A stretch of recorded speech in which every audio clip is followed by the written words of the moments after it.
Happy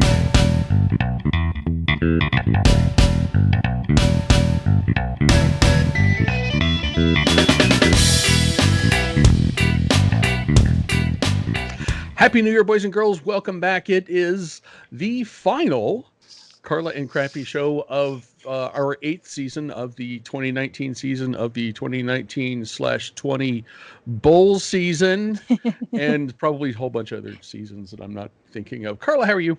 I'm okay. How are you? Happy New Year. Happy New Year. Thank you very much. Even I am doing. Even though it's been 7 days, but whatever. I It's know, fine. I know. It's fine. We can stretch this out a little bit. I took my outside Christmas decorations down tonight. Okay. Inside the Christmas decorations will probably survive until this weekend, but so I'm not quite ready. I don't need to. I'm not one of those people that has to give up the holiday season like as soon as it's over. Yeah. In I'm fact, not either.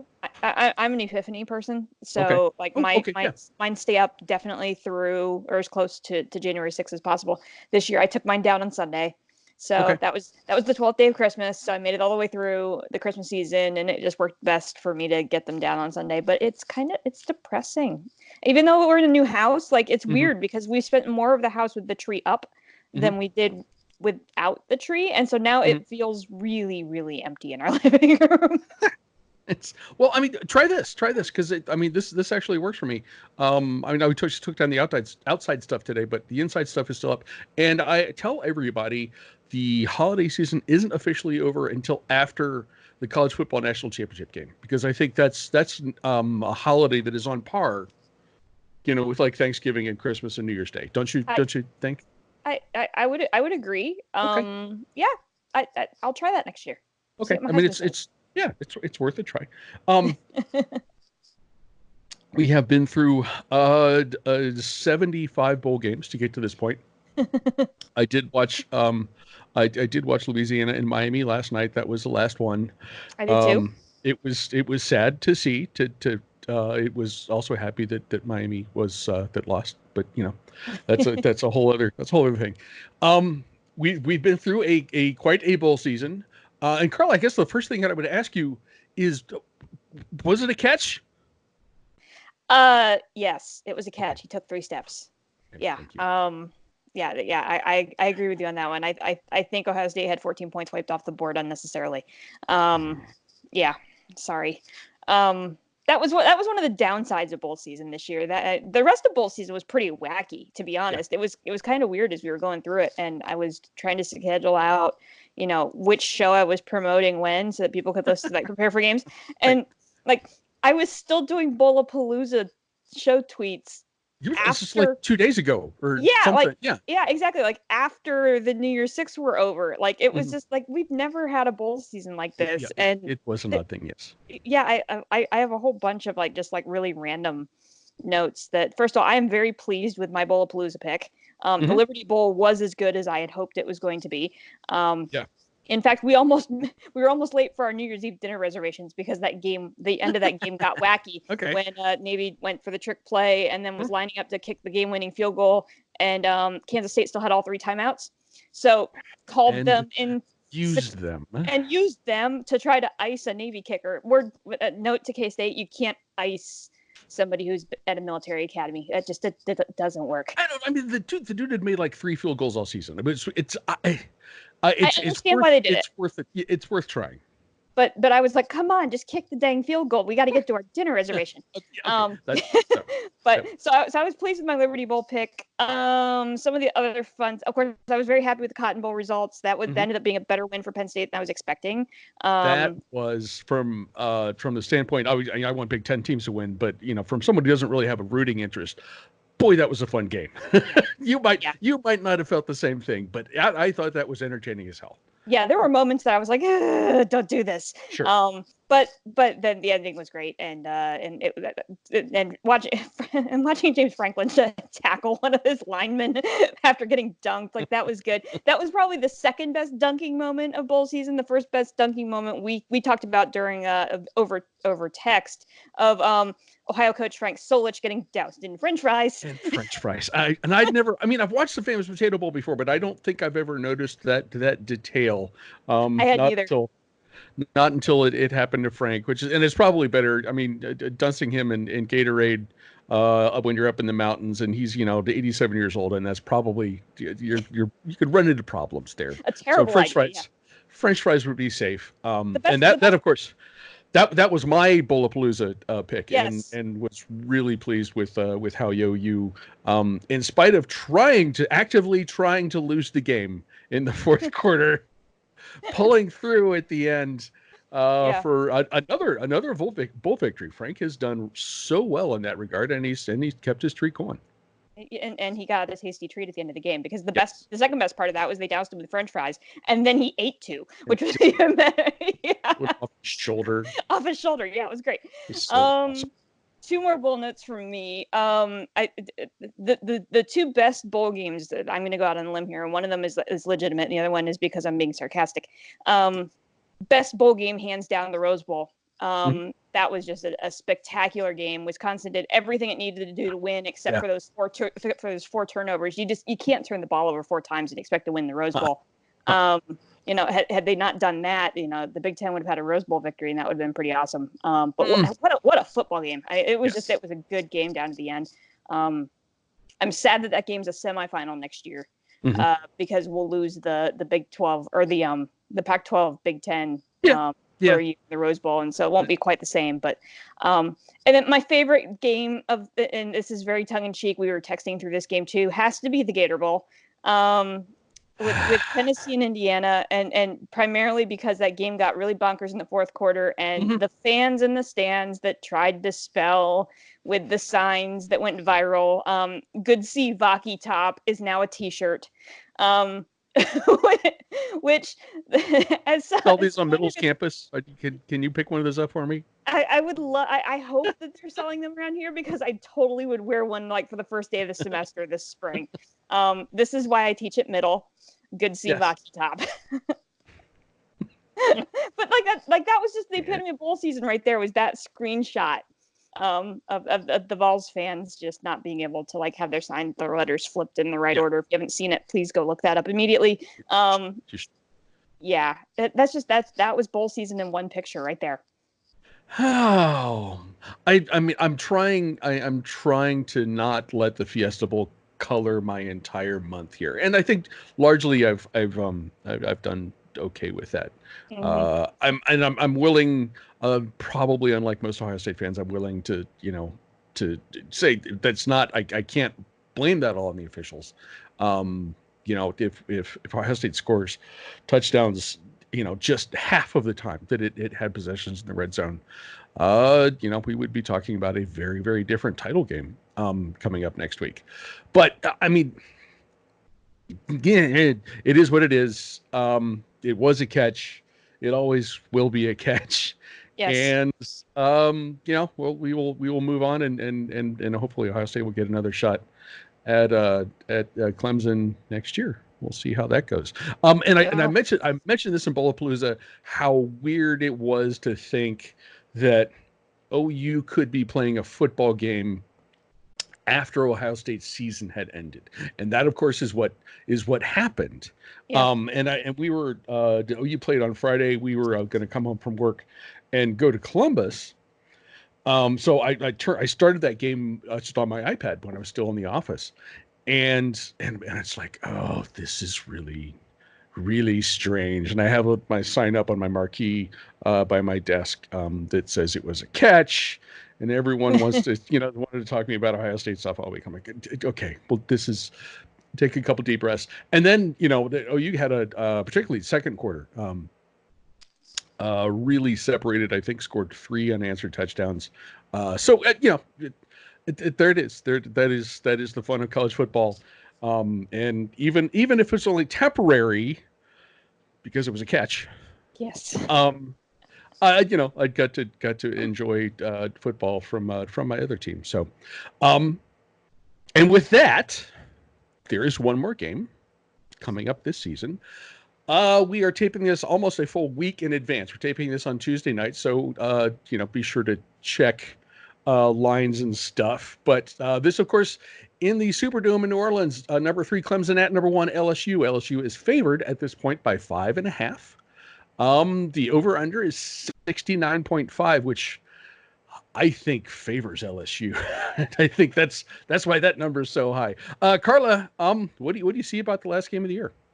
So I need to rewind before I get into this to talk about the Peach Bowl. Okay.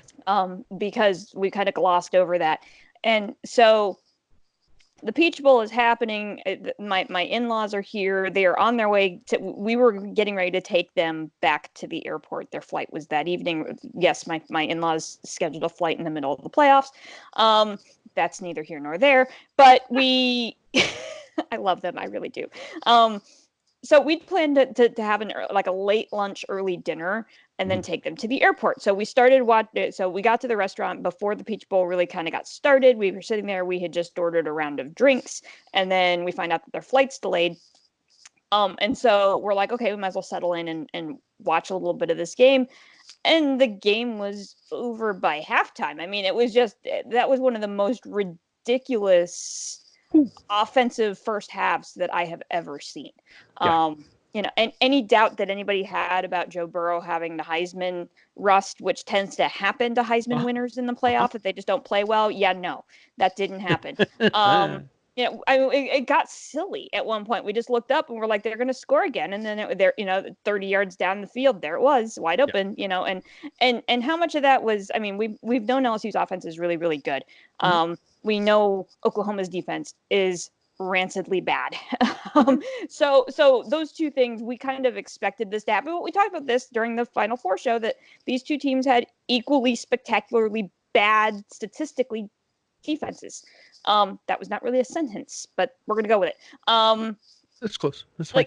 It's close enough. I'm not back in school yet. It's all good. So me on vacation.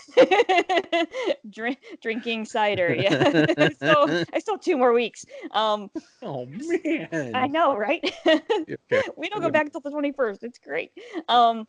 So statistically, these two defenses were just as bad.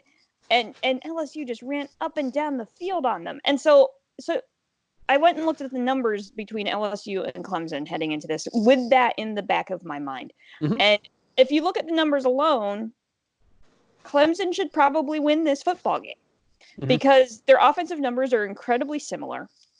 And Clemson allows 100 fewer yards per game on defense. Right.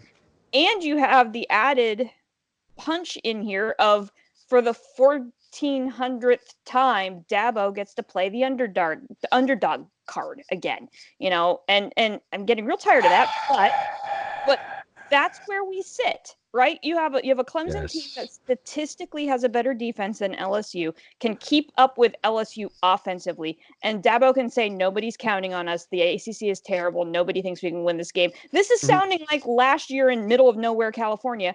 Wherever we are in California. Sorry, that's what he said. Wherever we are in California, it's setting up exactly the same way here. Here's the difference. And it actually comes down to something that your Buckeyes did well. Okay. In that game. And when I look at this game, I look at how Ohio State played Clemson. And what was the best way that Ohio State ran all during that game was when it played tempo, right? Mm-hmm. Every time Ohio State switched to tempo, they went down the field pretty effortlessly. Mm-hmm. Now, whether or not they converted on that was another story, but anytime that Justin Fields ran tempo, Ohio State was in the red zone. Yes. What does LSU run exclusively? They seem to be moving at a pretty brisk pace. Right? Yeah. And so when I look at the numbers, I'm like, Clemson can win this game, but then I take the eyeball test from the 2 semifinal games, and I see that Ohio State marched easily down the field when it ran tempo, and knowing how fast LSU runs their offense. Yeah. I want to say this is going to be a close game. I think LSU can win this game by 2 touchdowns. Okay. I think that's a little conservative, but I do think the Clemson defense will hang in. Because they do have the number 1 passing defense in the country, but they gave up over 300 yards passing to Ohio State. Yes. Ohio State is not the same team offensively as LSU. I hate to say that, but LSU's offense is just spectacularly good this year. LSU's going to win this football game. I don't see any other way. I wrote down my notes. This entire game is Joe Burrow versus Brent Venables. Mm-hmm. That's really what this game boils down to, is whether Joe Burrow can read the Venables offense or read the Venables coverage and be able to set up that offense to beat the Clemson defense. And I there's nothing that tells me that Burrow can't do that. Okay. LSU. The thing about the numbers is it looks tight. It looks competitive. But I think that even starts to fall apart if you think about who the teams are playing. The LSU's conference schedule versus Clemson's ACC conference schedule. The numbers start to lose some luster there. And then I agree with you, just the eye test from those games. I think it's a game that Ohio State should have won for whatever reason it did not. And so we're getting a different title game than I expected. And the thing about LSU's offense, it is not unusual to see blowouts in the semifinal games. In fact, that's kind of the norm. But competitive games in the first round seem to be a pretty rare thing. But especially when Oklahoma's involved. Yeah. But 63-28 is, that's like mid-season Fun Belt. That's not a national semifinal. And it's not the penultimate game of the season between LSU and Oklahoma. I don't know how that happens. Just the takeaway is that Joe Burrow is a human video game. In that game, 55 overall touchdown passes. As far as the overall offense, first this season in total yards per game, second in passing yards per game, first in scoring per game. It is a ridiculous thing. And in terms of the defense, LSU's defense doesn't have to be. They don't have to be world beaters because the offense is as good as it is. They don't need a wall; they need a speed bump, right? So this is not going to be a situation like Oklahoma's defense, which pretty much waved the white flag as that game kicked off. But I don't see Clemson, particularly with playing at tempo. I don't think Clemson has the guys defensively to keep up. It's a very good defense, yes, and it held Ohio State out of the end zone over and over and over. Yes, I will grant you that. But those are very different defenses, and I'm not sure Clemson keeps up there. The one advantage that Clemson might have, in my mind, is the experience. Neither Ohio State nor LSU are strangers to huge games, but I think the playoff is kind of a different situation, and it was new for most of the guys on Ohio State's team. It will be new for most of the guys on LSU's team. It's not for Clemson. Is that enough to make it a contest? I would think I would see a pretty decent counterpunch on the part of Clemson, after halftime. But Joe Burrow, who I'm going to go ahead and call Ohio State's 7.5 Heisman Trophy winner. Can we count halves? Joe Burrow and LSU's offense will pull away at the end of this game and win the national championship at home. Yeah, essentially. That's the other thing we haven't talked about, like the fact that this game is being played in the freaking Superdome. This is going to be a very pro LSU crowd. It's going to be a party down there. The atmosphere is going to be incredible. If this game was being played in wherever we are, California, I think we might have a better shot at something being a little equal here. Mm-hmm. But it's going to be a pro LSU crowd playing in Louisiana. Yes. It all adds up to an LSU. I think so.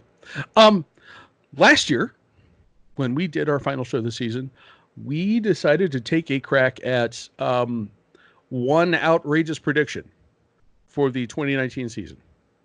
Carla, your outrageous prediction, your insane prediction, to use the exact words that we used, was what? That Houston would represent the group of 5 in the New Year's Six Bowls this year. Okay. Because that was right after Dana Holgorsen got hired and everybody's scratching their heads and we were trying to figure all that out. Yeah, Houston went 4-8, didn't make a bowl game. Yeah, there's that. But they had the funny thing with the quarterback who's just decided to not play for the rest of the season, right? I think so. Yeah, I don't remember. I remember watching them early, and being impressed with the offense. As Dana's teams typically do, but I was he said he's coming back, but he just stopped playing about a third of the way through the year. So that had to hurt. My insane prediction had to do with expanding the playoff. Gosh, I would love to see that happen, but it obviously did not. I do. I want to visit this idea one more time, and we'll see what you see and maybe what I see for that might be a little bit unusual, unexpected for the 2020 season. So, Carla, your insane prediction for this year. For the 2020 season. 2020 okay. Season. It's a little bit twofold. Okay. Has to do with the playoff. So my insane prediction for the 2020 season is that Alabama will once again miss the playoff in 2020. Okay. Countering that, yes, the ACC will still be terrible, but Clemson's going back to the title game. But Clemson will not. Okay. Yeah. Okay. I think the SEC is starting to, we've been talking a lot about Bo Nix. We've been talking about a lot about the shakeup. The SEC West is going to be wildly entertaining next year. LSU won't be the same team because obviously they're losing Burrow. But I think there's a lot happening in the SEC West. And don't count out Florida over in the East. I think Florida and Georgia are going to make things really interesting. I think there's a possibility that Bama could have 2 losses. I think the SEC is going to level out a little bit next year. And so that's why I say that Alabama's not going to get in. That it's a bit of a risk, I realize, because Saban's still on the sideline. So that's kind of it's a gutsy pick, but I'm gonna say Alabama misses, and that's a different rep from the SEC in the title or in the playoff, and that it doesn't matter. The ACC is terrible. Clemson's still going to be in the title game next year. Okay. This is interesting. This is interesting. I think it's kind of a neck and neck if you're trying to figure out the best division in college football between the Big Ten East and the SEC West. Given that they still have a team playing, I guess I'd have to give it to the SEC West this time around. Bowl records too. Yeah. The bowl records are terrible for the Big Ten, unfortunately. It's true. The thing the thing that you said about the SEC West being stupid entertaining next year, and I'm just going to say what I have written down. Texas A&M wins the SEC West. Okay. How's that? For insane? That's an insane prediction. That is insane. I just LSU's got to drop off. Just you lose a Heisman Trophy winner and a guy like Burrow. That's going to be an issue. Who knows what's happening with Alabama? Right. Do you have 2 quarterbacks? Do you not have any? You know how that cliche goes. And 2 is gone. 2 is gone.